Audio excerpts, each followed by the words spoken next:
Assalamualaikum warahmatullahi wabarakatuh. Perkenalkan saya Raisa dari 12 IPS 2. Di sini saya akan membahas komunikasi verbal dan nonverbal. Komunikasi verbal dan nonverbal pada intinya adalah proses penyampaian pesan atau pertukaran pikiran dari penyebaran pesan atau pertukaran pikiran dari penyebaran pesan ke penerima pesan dengan tujuan tertentu yang ingin dicapai. Pesan ini dikemas menggunakan kata-kata verbal dan tanpa kata-kata nonverbal. Hal ini disesuaikan dengan kemampuan seseorang dalam menyampaikan pesan tersebut. Komunikasi secara verbal bisa dilakukan dalam bentuk lisan maupun tulisan. Sementara komunikasi nonverbal pada umumnya menggunakan bahasa tubuh seperti gerakan tangan, raut muka, geleng kepala, tanda, tindakan, dan lain sebagainya. Perbedaan kedua bentuk cara berkomunikasi ini bisa dilihat dari struktur bentuk linguistik dan cara mempelajari hingga proses ke otaknya. Pengertian komunikasi verbal adalah salah satu bentuk komunikasi yang menggunakan lisan dan tulisan dalam menyampaikan.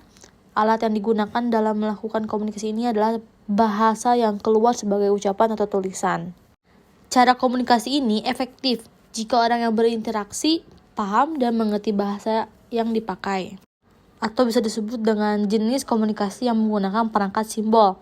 Aturan yang menggunakan simbol tersebut ketika akan dipakai dan dipahami suatu komunitas. Simbol dengan aturan yang ditekankan dalam hal ini merupakan bentuk sederhana dari bahasa. Pengertian nonverbal yang tidak menggunakan bahasa secara langsung, misalnya melambaikan tangan yang tujuannya sebagai tanda selamat tinggal. Komunikasi ini tidak memiliki struktur yang standar seperti bahasa, namun menggunakan interpretasi dan logika sehingga orang mampu memahami orang lain tanpa harus berbicara. Jenis komunikasi nonverbal dipakai sebagai penguat komunikasi verbal. Seseorang tanpa sadar mungkin melakukannya ketika berbicara dengan organ gerak tubuh ikut bereaksi sebagai respon memperjelas apa yang disampaikan oleh kata-kata. Berikut ini adalah contoh komunikasi verbal dan nonverbal. Pertama itu ada surat. Surat adalah contoh komunikasi verbal tertulis yang paling tua. Isi dari surat memuat informasi beberapa tulisan yang dibubuhkan dalam selembar kertas. Ini surat yang ditulis manual sudah jarang dilakukan karena perkembangan teknologi membuat orang lebih memilih menggunakan software di perangkat komputer sebagai alat untuk menulis surat. Yang kedua itu ada email. Email adalah contoh dari apa itu komunikasi verbal di era modern seperti sekarang ini. Bisa dibilang merupakan versi canggih atau terbaru dari surat manual. Konsepnya sama seperti surat, berisi susunan kalimat dengan informasi yang dituangkan. Namun email hanya dapat dikirimkan ke orang-orang tertentu yang dikehendaki oleh si pengirim. Dan yang terakhir ada gestur tubuh. Menjadi contoh dari komunikasi nonverbal. Bentuknya cukup beragam dan terjadi bisa karena disengaja atau tidak disengaja. Bahasa tubuh menjadi contoh lain dari komunikasi nonverbal. Metode ini merupakan cara seseorang menempatkan tubuh mereka secara alami dan tergantung pada situasi.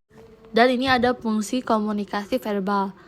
Terdapat beberapa hal yang menjadi fungsi komunikasi verbal, seperti penamaan, jalur interaksi, dan transmisi informasi. Menonjolkan artikulasi dan intonasi sebagai alat sosialisasi yang efektif hingga sarana pengembangan bahasa. Sementara itu, fungsi komunikasi nonverbal dianggap tidak memiliki fungsi yang menonjol karena jarang digunakan. Meskipun penggunaannya tidak secara sengaja, namun secara tidak sadar, penggunaan komunikasi nonverbal justru dilakukan sebagai pelengkap dan penguat komunikasi verbal. Komunikasi adalah sarana penting bagi masyarakat bersosialisasi, melakukan kehidupan sehari-hari, dan bermasyarakat. Hidup sosial tanpa adanya komunikasi antar masyarakat tentu hanya akan membuat kegaduhan. Karena itu penting untuk mengembangkan cara-cara berkomunikasi dengan lebih baik di dalam masyarakat itu. Sekian, terima kasih.